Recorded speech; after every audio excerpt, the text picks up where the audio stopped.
Hello, everybody. Scott Golden here with the Golden Opportunities Coaching YouTube channel. Welcome to those of you who are new and the Pro Wrestling Logic YouTube channel where we are now. This is the WCW Saturday Night edition for October 21st, 1989. The wonder that is the Fantastics against an enhancement team is where we kind of begin here. Deep arm drags and hip tosses along the way, basic stuff. But the Fantastics working together, Jackie and Bobby Fulton. Good sign for what's to come. Big drop kicks in and out of the corner. Really, again, basic maneuvers along the way. Nothing necessarily worth writing home about. Lee Scott is one of the enhancement talents at the time. And we kind of see them go up and around a couple of weeks, or actually about a week from the Halloween Havoc run with Sting and Ric Flair as babyface is in there. The enhancement match goes a little longer than it should, just in terms of the overall foray into things. Hard shots in the midsection, and the Fantastics get a win with a double drop kick. Sting and Ric Flair talk about taking care of Muta and Gary Hart.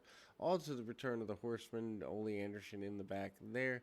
We are about maybe about 2 months, 3 months, somewhere in that general vicinity away from me needing to grab my phone. Apparently, we'll be back with more right after this.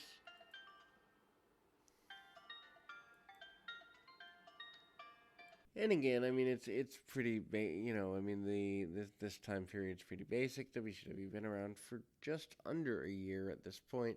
Amazing how when you look at like 1990, 91, how different it is from this time period. I think there's a lot that goes on with kind of that outlay overlay kind of thing, and so just I don't know, amazing to me in a lot of ways there. But anyhow, we kind of go forward in a more meaningful sort of directive, just kind of getting things going in a more driven fashion. Anyhow, um, WCW at the time also had a little bit of, I don't even know if I would say a good run as much as it's just they're trying to recapture what had worked in Crockett Promotions.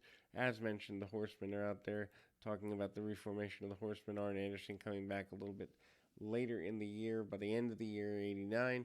Amazing to me, because I do wonder what would have been if that hadn't happened. Anyway, Tom Zink in an enhancement match here hits a couple of leapfrogs and a dropkick off the top rope. Zink is a couple of months away from teaming with Brian Pillman more regularly. Actually enjoy watching the Zink and Pillman tandem more often than not. Zink also managing to get a sleeper hold as a victory point is just weird to me. Sleeper holds in 1989 seems like an odd combination of holds there for a babyface. Maybe a heel like a Ted DiBiase, something like that. Just there. Ricky Nelson and Rick Cannon are your enhancement talent guys for the next contest. And again, kind of heavier on tag teams because it's based in the Carolinas, certainly here. Super short match as it follows. And of course, we see also a promo from Dr. Death Steve Williams talking about teaming up teaming up with the Midnight Express. Dr. Death being part of that. Just an interesting run. Jim Cornette and Dr. Death Steve Williams could have been a much more interesting tandem there. Then we see the Skyscrapers, Sid and Dan Spivey. Sid with the whirly bird kind of thing hits a powerbomb on the other enhancement talent too. Powerbomb, probably the first time it's I won't say ever used, but major use here in 1990 or 1989. Sid, of course, coming from Memphis just a few months before. Sid, a pretty big deal there. They are hyping the Thunderdome Funk and Muta versus Flair and Sting. Babyface Horseman. For some reason I had put in 1990, but that is not the case. And again, our entire run here. Skyscrapers, once again, are a main focus. Wanting to get rid of the Road Warriors. Road Warriors and Skyscrapers are leading things about. Skyscrapers try to confront the Road Warriors, and that leads them into the Halloween Havoc within about a week's time.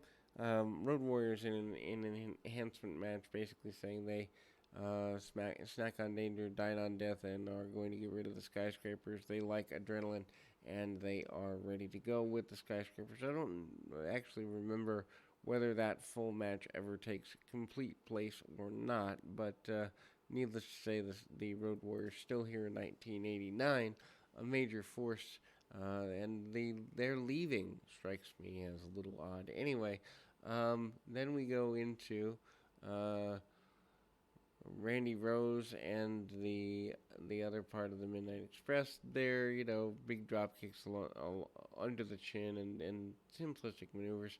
Um, Fantastics, also a team that's being utilized here. Fantastics don't exactly hang out too long though, and that kind of, is there. They do the leap over spot like the Midnight Express would do, trying to get a Midnight Fantastics program here.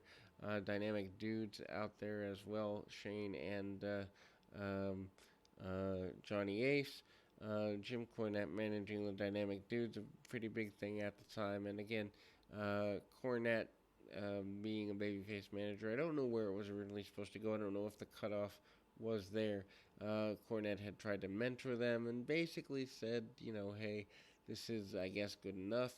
Cornette is pretty determined about making sure the Dynamics dudes do okay. At least for that couple of months. Dropkick under the chin. Shane and Johnny Ace not really going all that well. Then we go to Gary Hart out there with Terry Funk, asking Terry Funk, do you want me to throw in the towel? Funk says under no circumstances. Gary Hart basically says he's risking his meal ticket, but he will do exactly as Terry Funk has ordered him to do. And so that becomes interesting in the fact that Gary Hart trying to tuck sense into Terry Funk with the way he handles this I Quit match with Ric Flair upcoming, and all of the dangers in the Thunderdome cage, Flair and Muta, J-Tech Corporation, pretty big push here, and then we go to the Italian Stallion and an enhancement partner facing off against the Fabulous Freebirds, Garvin and Hayes. Garvin and Hayes talk about still being the best tag team. Nobody's going to take them down, and they are wearing your tag team championships again. As a guy who started watching wrestling in 1989, I did not know that the Freebirds were ever anything other than the U.S. Tag Team Champions. Woman up next. Woman cuts a promo, which if you've never seen it before, basically she tries to seduce Jim Cornette and then tells him to go away. Basically implying that she has a benefit and a reason, and she didn't mean for any harm to come to the Steiners until absolutely necessary. She has a plan, and her name is no longer Robin Green. She is woman, and she is in control. Just an interesting run there. And again, we have a Mike Rotundo coming out of the Varsity Club scene here. Enhancement match. Rotundo misses a clothesline. Also causes his opponent to miss a crossbody. Not exactly the most entertaining of contests, but again, Rotundo gets rolled up. Super basic. Nothing too intense here, but Rotundo manages to get an advantage there. And again, we kind of get another in the series of promos. Lex Luger, your U.S. champion. Luger doing more towards being a heel, basically saying he'll take care of Sting, he'll take care of Flair, he'll take care of whomever, wherever. Luger in 89, probably 89 Luger's best year in ring. Of course, talks about wanting to go at it with Ricky Steamboat as well. Steamboat and Luger, probably Luger's best match of all time, perhaps. Anyway, Luger is certainly assured of himself after being a Horseman and chasing Flair for a while. Luger then comes in and is very clear that he is in complete control, laying out his opponent, hits the torture rack. After a few clotheslines, Luger's offense never really changes. Enhancement match, so nothing to write home about. Then we see Dr. Death Steve Williams on his own and trying to get things going in a more ecumenical way for him. hits a couple of takeovers, very basic maneuvers, hits the Oklahoma Stampede in a victory. Jim Cornette is having issues with the Rock and Roll or the Midnight Express. Midnight Express basically says that the issues with Shane Douglas and Johnny Ace, specifically Johnny Ace stealing a woman from Stan Lane, as best we can tell, and the kind of breakup for a moment, at least a moment here, of the Midnight Express is on the way, as Jim Cornette is kind of voicing his concerns. Flying Brian Pillman out there next. Pillman in an enhancement match. Pillman basically says he's in the NWA to make a major difference. Flying Brian #1 already has a sign in the crowd, and Pillman is very much in control. Deep arm drags, very basic maneuvers, nothing to write home about.